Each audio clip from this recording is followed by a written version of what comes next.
Welcome back बच्चों।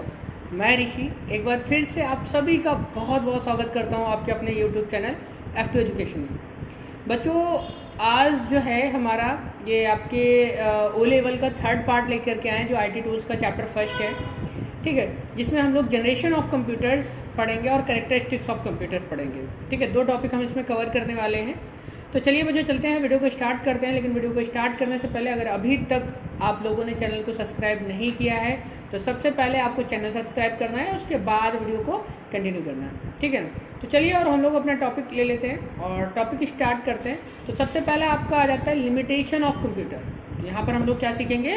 Limitation of computer. Limitation of computer से start करेंगे, उसके बाद फिर आपका जो है जनरेशन देखेंगे।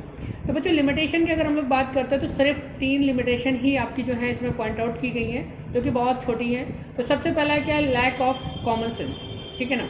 कॉमन सेंस का मतलब है कि बच्चों जो हमारी सोचने और समझने की जो क्षमता होती है, ठीक है ना, किसी भी चीज़ को समझ के डिसीजन लेने की जो क्षमता होती है बच्चों वो कंप्यूटर में नहीं होती है। कंप्यूटर किसी भी क्वेश्चन को अपने आप से सोच करके समझ नहीं सकता है, ठीक है ना। कोई भी डिसीजन आप नहीं ले सकता है, अपने आप नहीं ले सकता है वो। उसको किसी भी डिसीजन को लेने के लिए हमारे इंस्ट्रक्शन की ज़रूरत पड़ेगी। ओके, तो पहला है। दूसरा है आपका मेमोरी विदाउट ब्रेन। मतलब बच्चों इस पर क्या होता है? मेमोरी तो होती है मगर ब्रेन नहीं होता है, ठीक है ना। Computer can store data in memory, however if the wrong instructions is provided it does not have to a brain to correct it wrong instruction. कहने का मतलब ये है कि इसके पास मेमोरी तो है, ये हमारा डेटा स्टोर भी करता है, लेकिन अगर बाय चांस हम लोग इसमें गलत इंस्ट्रक्शंस फिल करते हैं तो इसके पास खुद का ब्रेन नहीं होता है, जिसकी वजह से वो इसको करेक्ट कर सके, राइट। उसके बाद है slavery. A computer is a slave, it can not be execute the program by itself. तो कहने का मतलब है कि ये किसी भी प्रोग्राम को अपने आप कर नहीं सकता है, किसी भी काम को अपने आप नहीं कर सकता है। आपको किसी काम को करने के लिए पहले इसको इंडिकेट करना पड़ेगा, आपको इसे बताना पड़ेगा कि ये पर्टिकुलर काम आपको करना है।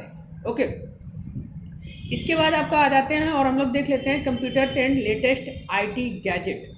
तो कंप्यूटर्स में कुछ जो लेटेस्ट आपके आईटी गैजेट्स आए हुए हैं। आईटी गैजेट्स मतलब बच्चों यही जो आपके यूज़ करते हो कॉमनली, ठीक है ना। ये आपके आईटी गैजेट्स हैं। तो the computers is an electronic device operating under the control of instruction stored in this on memory. बच्चों वही सारी सब सेम चीज़ें हैं कि कंप्यूटर जो है आपका एक इलेक्ट्रॉनिक डिवाइसेस है और जो ऑपरेटिंग सिस्टम के थ्रू जो है ये स्टोर की मतलब कि जो है कंट्रोल की जाती है, ठीक है ना। तो जितने भी बच्चों आपके आईटी गैजेट्स हैं, यहाँ से हम लोग देखते हैं जितने भी आपके आईटी गैजेट्स हैं। एक सेकेंड, ये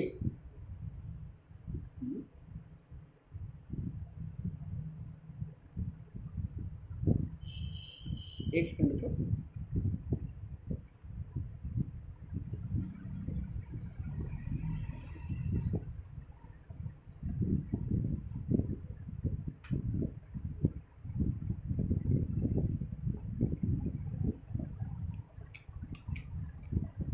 ठीक है।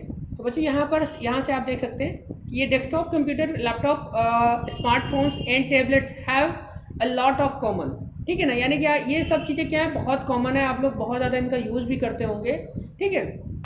They all contains CPU, memory and display. तो ये सब क्या करते हैं? ये सभी सेम हैं और ये क्या करते हैं? CPU इन पे होता है सभी में। आप चाहे कंप्यूटर हो, चाहे आपका लैपटॉप हो, चाहे आपका टैबलेट हो, चाहे वो आपका स्मार्टफोन हो, इन सभी में CPU होता है, मेमोरी होता है और इसी के साथ डिस्प्ले होता है जिस पे आप देख करके इस पर फंक्शन परफॉर्म करते हैं, ठीक है ना।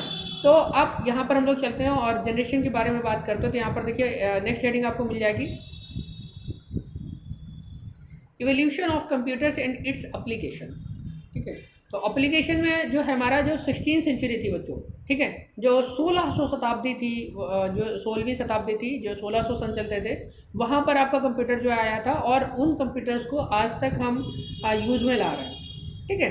तो जो हमारा सबसे पहला कंप्यूटर था बच्चों वो फर्स्ट जनरेशन में कंप्यूटर आया था और यहाँ पर आ गया फर्स्ट जनरेशन कंप्यूटर बच्चों, ठीक है। तो फर्स्ट जनरेशन कंप्यूटर जो है 1940 से 1956 तक चला, ठीक है। 1940 में लॉन्च किया गया था, 1940 में लॉन्च किया गया था और 1946 यानी कि 1956 तक, सॉरी 56, तो 56 तक ये चला था। लगभग आपका 16 साल ही चला, ठीक है ना। हार्डवेयर टेक्नोलॉजी, जो हार्डवेयर टेक्नोलॉजी की अगर हम लोग बात करते हैं तो it is used vacuum tubes. अब वैक्यूम ट्यूब्स क्या होता है बच्चों? वैक्यूम ट्यूब्स कुछ इस तरीके का आपका शो होता था, ये डायग्राम है आपका वैक्यूम ट्यूब का, ठीक है। तो it use vacuum tubes the basic component of memory and circuit for the CPU, ठीक है ना। ये बहुत बेसिक जो है सर्किट्स यूज करते थे, बहुत बेसिक से सीपीयू वगैरह यूज करते थे, ठीक है ना। Input was based on the punch card in the paper tapes, ठीक है, and output was display in the print out as shown in the figure, ठीक है। तो इस तरीके से आपका जो है ये यूज़ होता था और बहुत कॉमन सी डिवाइस थी ये। अगर बच्चों इसकी कुछ बात करते हैं सॉफ्टवेयर टेक्नोलॉजी की, सॉफ्टवेयर टेक्नोलॉजी की यानी कि इसकी प्रोग्रामिंग वगैरह किस पे की जाती थी? तो the instruction were written in the language machine language. और जो मशीन लैंग्वेज की अगर हम लोग बात करते हैं तो वो बाइनरी सिस्टम ही था, ठीक है। अगर आपसे कभी भी मशीन लैंग्वेज के बारे में बात की जाती है तो मशीन लैंग्वेज का मतलब है बाइनरी लैंग्वेज। बाइनरी में सिर्फ 2 डिजिट होते हैं, 0 और 1। तो ये सिर्फ जो फर्स्ट जनरेशन का कंप्यूटर था वो आपका 0 और 1 में ही क्या किया जाता था, प्रोग्राम किया जाता था, ठीक है। एग्जाम्पल कुछ ले लेते हैं तो बच्चों एग्जाम्पल में आपके जो थे यूनिवैक हो गया, आपका एनीवैक हो गया, एडीवैक हो गया। तो इस तरीके के कुछ बेसिक सॉफ्टवेयर्स थे, कंप्यूटर्स थे जो फर्स्ट जनरेशन में आए थे। अब जो इम्पोर्टेंट है बच्चों, इम्पोर्टेंट आपका एक तो ईयर इम्पोर्टेंट है कि कब से कब तक, ठीक है। दूसरा जो इम्पोर्टेंट हो सकता है वो है आपके जैसे फुल फॉर्म्स हैं एनीवैक और यूनिवैक और एडीवैक, और उसके बाद जो आपके करेक्टरिस्टिक्स हैं, ठीक है ना। करेक्टरिस्टिक्स इंपॉर्टेंट होगा तो यहाँ पर है the main characteristics are as follow. तो used vacuum tubes for circuitry, ठीक है ना। तो वैक्यूम ट्यूब्स जो है वो सर्किट के बेस पे यूज़ किए जाते थे। Electron emitting metal in vacuum tubes burn out easily. तो कहने का मतलब क्या होता था, इलेक्ट्रॉन इसलिए यहाँ पे बोला गया है कि ये जो है वो बिजली से चलते थे। तो कहने का मतलब जैसे बच्चों क्या होता है, हमारे घर पे बल्ब होते हैं, आज हम लोग जो है एलईडीज़ वगैरह यूज़ कर रहे हैं, इससे पहले जो बल्ब होते थे जिसमें डायोड हुआ करता था, ठीक है। तो उसमें आपने देखा होगा एक फिलामेंट लगता था, ठीक है ना, जो एक स्प्रिंग टाइप की लगती थी। तो वो क्या होता था कि जब पावर कम या ज़्यादा हो या थोड़ा ज़्यादा हो तो वो क्या होता था, टूट जाती थी, जिसको हम लोग बोलते थे बल्ब फ्यूज़ हो जाना, ठीक है। तो उसी तरीके के फिलामेंट जो होते हैं यहाँ पर आपके वैक्यूम ट्यूब में भी रखे जाते हैं और वहाँ से क्या होता है कि ये बहुत आसानी से फ्यूज़ हो जाते थे। और फ्यूज़ हो जाते थे इसका मतलब आपका सिस्टम वर्क करना क्लोज हो जाता था, बंद हो जाता था, ठीक है ना। Size of machines was very big. बच्चों ये बहुत बड़े साइज में होते थे, यानी कि कई बार आपको एक बड़े रूम की ज़रूरत पड़ती थी एक कंप्यूटर को असेंबल करवा के उसको ऑपरेट करने के लिए।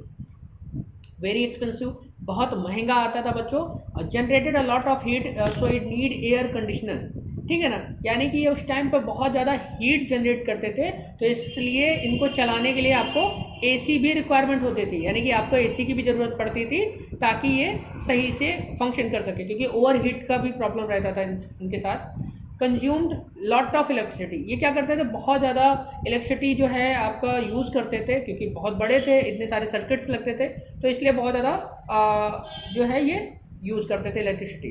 उसके बाद बच्चों यहाँ पर दिया गया है लार्ज अमाउंट ऑफ एनर्जी। तो ये बहुत ज़्यादा एनर्जी यूज़ करते थे, यानी कि इनको बहुत ज़्यादा पावर की ज़रूरत पड़ती थी प्रोसेसिंग करने के लिए। और ये रिलायबल बिल्कुल भी नहीं होते थे, ये बहुत आसानी से ख़राब हो जाते थे, क्योंकि इतने सारे सर्किट्स लगे होते थे और कोई भी सर्किट कभी भी ख़राब हो जाता था, ठीक है। तो जिसकी वजह से क्या होता था कि इनको ऑपरेट करना थोड़ा सा मुश्किल पड़ता था। तो बच्चों इसी के साथ यहाँ पर और भी दिए गए हैं, 2-3 पॉइंट दिए गए हैं, ठीक है ना। यूज़ मैग्नेटिक टेप वगैरह। तो बच्चों मैग्नेटिक टेप जो है हमारी स्टोरेज डिवाइस है, ये आगे हम लोग जब मेमोरी पढ़ेंगे तब ये चीज़ सीखेंगे। इसके बाद है बच्चों आपका सेकंड जनरेशन कंप्यूटर।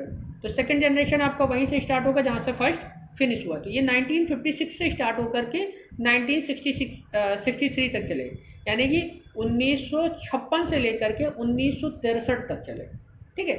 इनका जीवन काल लगभग वही 7 साल के आसपास था, यानी कि ये 7 साल तक रहे, ठीक है। उसके बाद फिर थर्ड जनरेशन जो है इनको ओवरकम कर गई। लेकिन बच्चों जो हमारा सेकंड जनरेशन कंप्यूटर था उसमें ट्रांजिस्टर ना यूज करके सर्किट्स यूज किए गए, जिनको हम लोग ट्रांजिस्टर्स बोलने लगे, ठीक है। इस तरीके के ट्रांजिस्टर अभी भी आपको कई जगह पर आपको मिल जाएंगे, ठीक है। जैसे कि आपका होम थिएटर वगैरह, पुराने टाइप का जो होम थिएटर्स वगैरह आते थे लगभग 4-5 साल पुराने, 6 साल पुराने, अगर आप उसमें होम थिएटर्स में देखेंगे तो आपको इस तरीके के ट्रांजिस्टर्स देखने को मिल जाएंगे, जिसमें कि साउंड क्वालिटी के लिए मैनेज करने के लिए, स्पीकर्स को मैनेज करने के लिए इस तरीके के ट्रांजिस्टर यूज़ किए जाते हैं अभी भी, ठीक है। तो सबसे पहली चीज़ क्या हो जाएगा बच्चों, ये जो थे ये क्या करते थे, कि जब ये इनमें ट्रांजिस्टर यूज होने लगा तो ये क्या हुआ, फर्स्ट जनरेशन कंप्यूटर से ईजिली जो है छोटे भी होने लगे और ईजिली जो है ऑपरेट भी होने लगे। ठीक है, तो अब सॉफ्टवेयर की अगर हम लोग बात करते हैं तो बच्चों इसमें हाई लेवल लैंग्वेज की स्टार्टिंग की गई। तो हाई लेवल लैंग्वेज से जो है ये प्रोग्राम होना स्टार्ट हुए थे और जिसमें आपकी लैंग्वेजेस हैं फोटोन और कोबोल। तो बच्चों ये इंपॉर्टेंट होगा कि which language use in the second generation computer, तो Fortran and COBOL. Okay, example में आपके कुछ कंप्यूटर के एग्जाम्पल दिए गए हैं, IBM 7094, CDC 1604, इस तरीके की कुछ चीज़ें हैं। ठीक है, इस तरीके के कुछ सॉफ्टवेयर कंप्यूटर्स आपके सेकंड जनरेशन में आते हैं। उसके बाद हम लोग बात करने वाले हैं यहाँ पे कैरेक्टरिस्टिक्स की। तो कैरेक्टरिस्टिक्स बच्चों सबसे पहला कैरेक्टर तो आपका यही हो जाएगा कि कौन सा सर्किट वगैरह यूज़ किया गया, क्या यूज़ किया गया। तो इसमें ट्रांजिस्टर यूज़ किया गया, तो बच्चों यहाँ पर आ जाएगा सबसे पहला यूज ट्रांजिस्टर। ठीक है ना, faster and more reliable then the first generation computer system. तो ये क्या था कि पहले जनरेशन के कंप्यूटर से थोड़ा सा तेज़ थे, पहले जनरेशन के अकॉर्डिंग थोड़ा सा तेज़ थे और थोड़ा सा अच्छे थे, थोड़ा सा कम ख़राब होते थे। ठीक है ना, स्मॉलर एंड चीपर, यानी कि ये फर्स्ट जनरेशन के कंप्यूटर के अकॉर्डिंग जो है ये थोड़े से छोटे आते थे और सस्ते आते थे। Less expensive compared as the G1 computer. तो बच्चों यहाँ G1 का मतलब है जनरेशन 1। ठीक है ना, फर्स्ट जनरेशन। तो ये फर्स्ट जनरेशन कंप्यूटर के अकॉर्डिंग जो है कम खर्चीले होते थे, नीड लोअर पावर कंजप्शन। ठीक है ना, तो ये क्या करते थे, इनको फर्स्ट जनरेशन कंप्यूटर से कम एनर्जी लगती थी और ये पोर्टेबल भी थे। पोर्टेबल का मतलब होता है बच्चों ये एक जगह से दूसरी जगह थोड़ा सा प्रॉब्लम के साथ ले जाए जा सकते थे। ठीक है, required less maintenance than the first generation computer. अब जैसे पहला जनरेशन कंप्यूटर था उसमें फिलामेंट लगते थे तो बहुत जल्दी ख़राब हो जाता था, उसी तरीके से यहाँ पे जो सेकंड जनरेशन कंप्यूटर है वहाँ पर ये सब चीज़ें नहीं होती थी, कम होती थी, मतलब अकॉर्डिंग टू। ठीक ना, फिर introduced assembly language and operating system software. तो जो सेकंड जनरेशन कंप्यूटर था उसमें पहली बार आपके ऑपरेटिंग सिस्टम्स आए थे और इसमें असेंबली लैंग्वेज का यूज़ किया गया था। ठीक है, ये सब किसके लिए यूज़ किए जाते थे, use for scientific and commercial purpose. ये साइंटिफिक पर्पज़ के लिए ज़्यादातर यूज़ किए जाते थे और कॉमर्शियल पर्पज़ के लिए यूज़ किए जाते थे। ओके बच्चों, तो इसके बाद हम लोग बढ़ते हैं और अपना थर्ड जनरेशन कंप्यूटर के बारे में आते हैं, देखते हैं। बच्चों थर्ड जनरेशन कंप्यूटर जो था आपका 1964 यानी कि 1964 से स्टार्ट होकर के 1971 चला। तब लगभग ये भी 7 साल से चला। ठीक है, पहला आपका चला लगभग 16 साल। ठीक है, और उसके बाद दूसरा जो है 7 साल, फिर तीसरा वाला जो है वो भी आपका 7 साल लगभग। तो बच्चों इसमें क्या था कि इसमें जो है IC यूज होने लगे। IC का आपने नाम बहुत ज़्यादा सुना होगा, आपके जो टीवीज़ वगैरह में हैं अभी भी IC यूज़ की जाती हैं, जो ग्रीन कलर का बोर्ड होता है। तो आपने कई बार सुना होगा कि आपने देखा होगा कि आपके टीवी का IC फूक गया, आपके जो होम थिएटर है उसका IC फूक गया। तो इस तरीके की चीज़ें यहाँ पर यूज़ की जाती थी। ठीक है ना, IC यूज़ किया जाता था। बच्चों IC का फुल फॉर्म है इंटीग्रेटेड सर्किट। यहाँ पे फुल फॉर्म जरूर आप नोट डाउन करते जाइएगा 1 बाय 1। तो IC का जो है इंटीग्रेटेड सर्किट, और IC जो है इस तरीके से इंडिकेट किया जाएगा ICs करके। ठीक है ना, तो ये ट्रांजिस्टर की जगह पर आपका IC यूज़ होने लगा। और ये कुछ इसका जो स्ट्रक्चर था, बेसिक स्ट्रक्चर बच्चों वो इस तरीके का था, आप देख सकते हैं ये अलग अलग तरीके की IC हैं। ठीक है, और इस तरीके का स्ट्रक्चर था आपका। अब हम लोग बात कर लेते हैं सॉफ्टवेयर टेक्नोलॉजी की। बच्चों सॉफ्टवेयर टेक्नोलॉजी क्या है, multi programming operating system were used high level programming language such as FORTRAN, COBOL, Pascal and BASIC were. ठीक है, तो यहाँ पर क्या हुआ, जो थर्ड जनरेशन कंप्यूटर था बच्चों ये मल्टी प्रोग्रामिंग थे, यानी कि अलग अलग लैंग्वेजेस को सपोर्ट करने लगे थे। ठीक है, जिसमें आपका फोटोन, कोबॉल, पास्कल, बेसिक ये सब क्या थे, ये लैंग्वेजेस थी जो इसको सपोर्ट करती थी। इसके कुछ एग्जांपल बच्चों जैसे IBM है, आपका PDP है। ठीक है ना, तो यहाँ पे PDP का फुल फॉर्म आप यहाँ पे नोट करके रख सकते हैं, पर्सनल डेटा प्रोसेसर। ठीक है ना, PDP का फुल फॉर्म होगा तो इस तरीके से। बच्चों इसके नोट्स बनाते चलिएगा और जैसे ही मुझे वक्त मिलता है मैं इसके नोट्स आपको बना के दे दूंगा। अगर बच्चों आप लोग जो है वीडियोस फाइंड आउट नहीं कर पा रहे हैं तो आपको सिंपली करना क्या है, आप गूगल पे जाइए और गूगल पे जाकर के आपको कुछ भी नहीं करना है, आप सिर्फ F2 एजुकेशन लिख दीजिए, F2 एजुकेशन लिख दीजिए। आप ध्यान रखें कि जब आप F2 एजुकेशन लिखें तो किसी भी तरीके का स्पेस ना हो। ठीक है ना, जब आप स्पेस नहीं होगा इस तरीके से आप लिखेंगे तो देखो यहाँ पर अभी स्पेस वाला आ रहा है आपको, यहाँ पे स्पेस वाला नहीं, इस पे विदाउट स्पेस। यहाँ पर जाएंगे तो देखो इस तरीके का आपको मिल जाएगा। और F2 एजुकेशन यूट्यूब यहाँ पे क्लिक करिए, और यहाँ पे क्लिक करने के बाद जब यहाँ तक आ जाएंगे तो चैनल को सब्सक्राइब कर लीजिएगा और प्लेलिस्ट पे चले जाइए, ठीक है ना। तो बच्चों जैसे ही आप प्लेलिस्ट पे जाएंगे तो आपको देखो यहाँ पर तीनों प्लेलिस्ट मिल जाएंगी ओ लेवल के लिए, Python, O level Python, O level web designing और फिर IT टूल्स एंड नेटवर्क, ठीक है ना। ये तीनों मिल जाएंगे आपको। तो आगे कंटिन्यू रखते हैं बच्चों। अब इनके कैरेक्टरिस्टिक्स की बात कर लेते हैं। तो बच्चों कैरेक्टरिस्टिक में सबसे पहला कैरेक्टरिस्टिक्स कौन सा हो जाएगा कि इसमें ICs यूज की गई थी, यानी कि आपका इंटीग्रेटेड सर्किट यूज किया गया था। Okay, smaller in size and faster, तो ये फर्स्ट और सेकंड जनरेशन के अकॉर्डिंग जो है छोटे होते थे और तेज होते थे, ठीक है ना। Lower power consumption and generated less heat, ये क्या होते थे, कम पावर को कंजप्ट करते थे और जो है इनके पास हीट भी कम होती थी, ज़्यादा हीट नहीं होती थी, ज़्यादा हीट नहीं ये जनरेट करते थे, और ये ऑपरेट करने में इजी थे, ठीक है ना। According to first second generation ये ऑपरेट करने में इजी थे और ये आसानी से ऑपरेट किए जा सकते थे, ठीक है। और सपोर्ट हाई लेवल लैंग्वेज, ये हाई लेवल लैंग्वेज जैसे कि अभी हमने बताई थी कि आपकी हाई लेवल लैंग्वेजेस को ये सपोर्ट करने लगे थे, ठीक है। आपका जो थर्ड जनरेशन कंप्यूटर था फर्स्ट टाइम उसमें इनपुट डिवाइसेस का यूज़ किया जाने लगा था। जो आपका फर्स्ट सेकंड जनरेशन कंप्यूटर थे उसमें आपका इनपुट डिवाइसेस नहीं यूज़ की जाती थी। थर्ड जनरेशन में आपका माउस वगैरह, कीबोर्ड वगैरह यूज़ किया जाने लगा, और ये भी किस लिए यूज़ किए जाते थे, साइंटिफिक और कॉमर्शियल, ठीक है ना, एंड इंटरेक्टिव ऑनलाइन एप्लीकेशंस के लिए ये यूज़ किए जाने लगे। इसके बाद बच्चों हम लोग बात करते हैं, इसके बाद हमारा आता है फोर्थ जनरेशन कंप्यूटर, ठीक है। फोर्थ जनरेशन कंप्यूटर जो था वो बहुत ज़्यादा यूज़ किया गया, आपका लगभग 38 ईयर्स के अप्रॉक्स जो है फोर्थ जनरेशन कंप्यूटर चले, और अभी भी हम लोग यूज़ करते हैं फोर्थ जनरेशन कंप्यूटर वाले, ठीक है।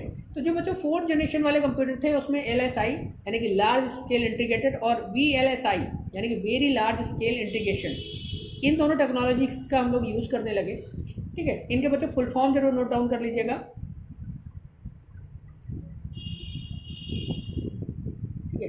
तो बच्चों जो है जो ये VLSI और LSI जो थे वो बिल्कुल माइक्रो प्रोसेसर की तरीके दिखते थे, जैसे कि आजकल के हमारे जो कंप्यूटर्स हैं उन कंप्यूटर में आप अगर माइक्रो प्रोसेसर देखेंगे जिसको हम लोग CPU बोलते हैं, तो बच्चों इसी तरीके का स्ट्रक्चर है, ठीक है ना। और फोर्थ जनरेशन के कंप्यूटर हम लोग अभी भी यूज़ कर रहे हैं। तो उसके बाद क्या है, अब इसमें हम लोग सॉफ्टवेयर्स की बात कर लेते हैं बच्चों, ठीक है। अब इसमें सॉफ्टवेयर्स की अगर जब हम लोग बात करते हैं तो देखो यहाँ पर दिया गया है साफ साफ ऑपरेटिंग सिस्टम, ठीक है ना, लाइक MS-DOS एंड विंडोज़, ठीक है। तो ऑपरेटिंग सिस्टम यहाँ पे यूज़ होने लगा था, हालांकि पहले भी यूज़ होने लगा था, लेकिन अब जो है माइक्रोसॉफ्ट जैसे MS-DOS, विंडोज़ ये सब यूज़ होने लगे थे, ठीक है ना। ग्राफिकल यूज़र इंटरफेस आ गया था आपका। ग्राफिकल यूज़र इंटरफेस का मतलब है बच्चों जैसे कि आप लोग अभी अगर हम यहाँ से आपको दिखाएँ तो जैसे ये है आपका, तो यहाँ पर ये जो आप स्क्रीन देख पा रहे हैं, यहाँ पर देखिए कि आपको स्क्रीन में पूरा सब कुछ दिख रहा है।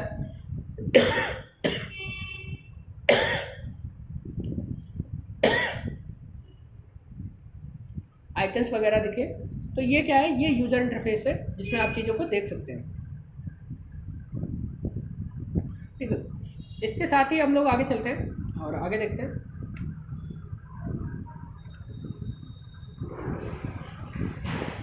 अब अगर बच्चों हम लोग बात कर लेते हैं सॉफ्टवेयर की, तो इसमें जो आपकी लैंग्वेजेस थी, हाई लेवल लैंग्वेज थी, वो यूज़ होने लगी थी, जैसे कि C++, डेबेस, ठीक है ना। तो इस तरीके की प्रोग्रामिंग लैंग्वेजेस यहाँ पर यूज़ होने लगी थी, और C++ का आज भी हम लोग यूज़ करते हैं। हालांकि अब लेटेस्ट सॉफ्ट लैंग्वेजेस पे हम लोग बढ़ गए, जैसे पाइथन हो गया, ठीक है ना, तो इस तरीके की लैंग्वेज पे चले गए, लेकिन अभी C++ भी हम लोग अभी यूज़ करते हैं, ठीक है। अब फोर्थ जनरेशन कंप्यूटर के हम लोग जो है कैरेक्टरिस्टिक्स देख लेते हैं, क्योंकि ये इंपॉर्टेंट होने वाले हैं। तो सबसे पहले क्या हुआ कि इसमें CPU यूज़ होने लगा, पहला आपका है CPU यूज़ होने लगा। अब ये क्या हुआ कि much smaller and fitted on the desk, यानी कि ये क्या हुआ, ये छोटे होने लगे, बहुत ज़्यादा छोटे होने लगे। पहले और फर्स्ट सेकंड जनरेशन के अकॉर्डिंग जो है ये बहुत ज़्यादा छोटे होने लगे, और एक आपकी टेबल पर, डेस्क पर ये स्टेबल होने लगे, ठीक है ना, कि वहाँ पर आपका जो है आराम से आ जाते थे। अब इनकी प्रोसेसिंग स्पीड थी जो बहुत ज़्यादा हो गई। अब CPU लग गया तो उसमें प्रोसेसिंग स्पीड जो है बहुत तेज़ हो गई, और एक्यूरेट हो गई, रिलायबल हो गई, डिलीजेंट हो गई और वर्सटाइल हो गई। ठीक है, स्पीड तो बढ़ी, उसके साथ क्या हुआ, शुद्धता बढ़ गई, यानी कि जो वो काम करके देते थे, यानी कि जो आप प्रोसेसिंग कराते थे, जो भी डेटा आप उनको देते थे उस पर जब वो काम करते थे तो बहुत एक्यूरेट डेटा आने लगा, सही डेटा आने लगा। ठीक है, कंप्यूटर लॉन्ग लास्टिंग होने लगे, यानी कि बहुत ज़्यादा चलने लगे। ठीक है ना, तो इस सब तरीके की चीज़ें इसमें आपके 4th जनरेशन कंप्यूटर में आ गई। Great development in the field of network. तो जो 4th जनरेशन के कंप्यूटर थे ये नेटवर्क के फील्ड में बच्चों बहुत ज़्यादा आगे तक गए। फॉर जर्नल पर्पज़, ये जर्नल पर्पज़ के लिए यूज़ होने लगे। जैसे कि आजकल हम लोग कंप्यूटर्स का यूज़ करते हैं गेम खेलने, मूवी देखने, सॉन्ग सुनने, इन तरीके के अलग अलग कामों के लिए हम लोग यूज़ करने लगे। तो ये जर्नल पर्पज़ जो है वर्क है। ठीक है, इसके साथ है मोर एक्सटर्नल स्टोरेज। अब यहाँ पर क्या हुआ कि आप कंप्यूटर के साथ कई सारी इंटरनल स्टोरेज आने लगी जिसको आप अलग अलग यूज़ कर सकते थे। ठीक है, जैसे CD DVD आ गई है, हार्ड डिस्क वगैरह, तो आप ये सब। उसके बाद बच्चों हम लोग आ जाते हैं और बात करते हैं 5th जनरेशन कंप्यूटर। ठीक है, जो कि 2010 से लेकर के अभी तक आपका रनिंग पर है। तो 5th जनरेशन के कंप्यूटर की हम लोग बात करते हैं तो यहाँ पर क्या है, 2010 से लेकर के अभी तक चल रहा है। अब इसमें हार्डवेयर टेक्नोलॉजी की बात करते हैं सबसे पहले। ठीक है, तो 5th generation uses ultra large scale integrated. बच्चों CPU इसमें भी यूज होते हैं, लेकिन यहाँ पर क्या है, जो VLSI था 4th जनरेशन में, वही यहाँ पर अपडेट होकर के ULSI हो गया, यानी कि ultra large scale integrated use होने लगे। ठीक है,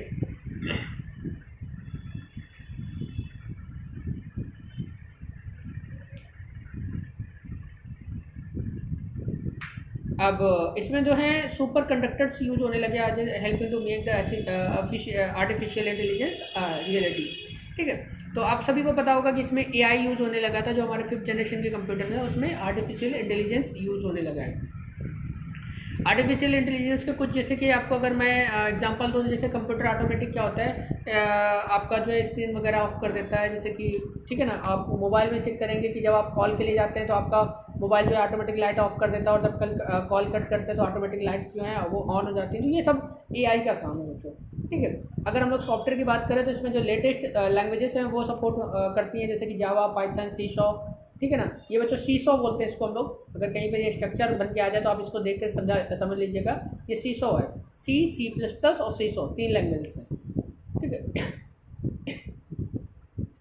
बच्चों, 5th जनरेशन के कुछ कंप्यूटर्स की हम लोग बात करें तो जैसे कि IBM नोटबुक है आपका, पेंटियम है, और ये परम जो बच्चों आपका इंडियन है। ठीक है ना, इसके कैरेक्टरिस्टिक्स ले लेते हैं और कैरेक्टरिस्टिक्स के बारे में बात कर लेते हैं बच्चों। तो कैरेक्टरिस्टिक्स जो है बच्चों, the main characteristics portable computers.